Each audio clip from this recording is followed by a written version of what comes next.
Bismillahirrahmanirrahim. Assalamualaikum warahmatullahi wabarakatuh.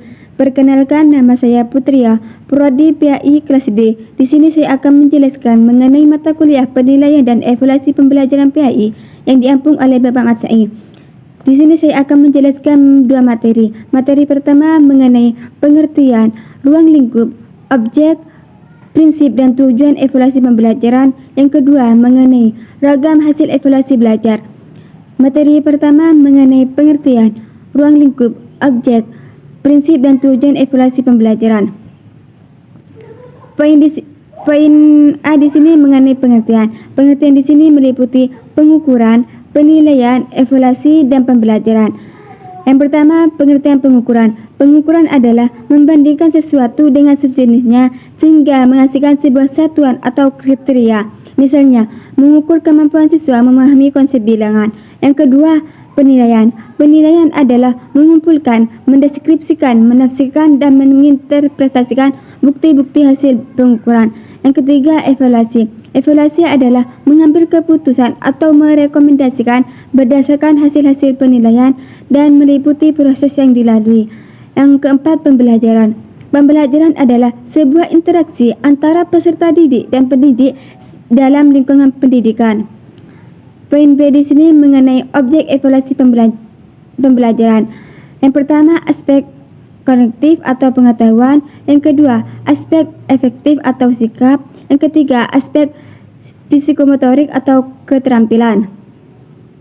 Selanjutnya, poin C di sini mengenai ruang lingkup evaluasi pembelajaran. Yang pertama, input. Yang kedua, proses. Yang ketiga, output. Selanjutnya, poin D. Prinsip evaluasi pembelajaran. Yang pertama, tujuan pendidikan berkedudukan sebagai dasar dalam melaksanakan KBM dan penentu alat dan prosedur evaluasi. Kedua, pengalaman belajar siswa harus dilakukan siswa untuk mencapai tujuan. Ketiga, informasi yang diperoleh melalui evaluasi dapat digunakan untuk merubah dan memperbaiki tujuan pendidikan dan pengalaman belajar.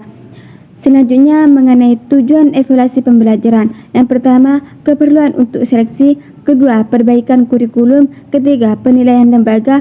Keempat, informasi untuk bimbingan dan konseling. Kelima, keperluan dalam hasil belajar. Selanjutnya, kapan sih evaluasi dan penilaian pembelajaran dilakukan? Evaluasi dan penilaian pembelajaran dilakukan ketika yang pertama, sebelum pelajaran bisa melalui pretest. Yang kedua, pada saat pengajaran berlangsung. Yang terakhir, setelah pengajaran bisa melalui dengan post-test. Selanjutnya, materi kedua mengenai ragam evaluasi hasil belajar. Poin A di sini mengenai prinsip-prinsip evaluasi pembelajaran. Prinsip adalah landasan dalam hal melakukan. Prinsip evaluasi pembelajaran ada 9. Yang pertama, sahih. Sahih didasarkan pada data yang mencerminkan kemampuan yang diukur. Kedua, objektif. Didasarkan pada prosedur kriteria penilaian. Yang ketiga, adil. Tidak membeda-bedakan yang satu dengan yang lain sehingga tidak merugikan dan tidak menguntungkan peserta didik. Yang keempat, terpadu. Terpadu didasarkan salah satu komponen yang tidak terpisah dari kegiatan pembelajaran. Yang kelima, terbuka. Terbuka didasarkan pada prosedur evaluasi kriteria penilaian dan dasar pengambilan keputusan dapat diketahui oleh pihak yang berkepentingan. Yang keenam, menyeluruh dan berkesinambungan. Menyeluruh dan berkesinambungan, evaluasi mencakup semua aspek kompetensi dengan menggunakan berbagai pihak penilaian yang sesuai untuk memantau perkembangan kemampuan peserta didik. Yang ketujuh, sistematis. Sistematis penilaian dilakukan secara berencana dan bertahap dengan mengikuti langkah-langkah baku. Yang kedelapan, beracuan kriteria. Beracuan kriteria didasarkan pada pencapaian kompetensi yang ditetapkan. Instrumen penilaian disusun dengan merujuk pada kompetensi SKL, KI, dan KD. Yang terakhir, akuntabel. Akuntabel evaluasi dapat dipertanggungjawabkan baik dari segi teknik, prosedur maupun hasilnya. Selanjutnya mengenai jenis-jenis evaluasi. Jenis-jenis evaluasi dibagi menjadi dua.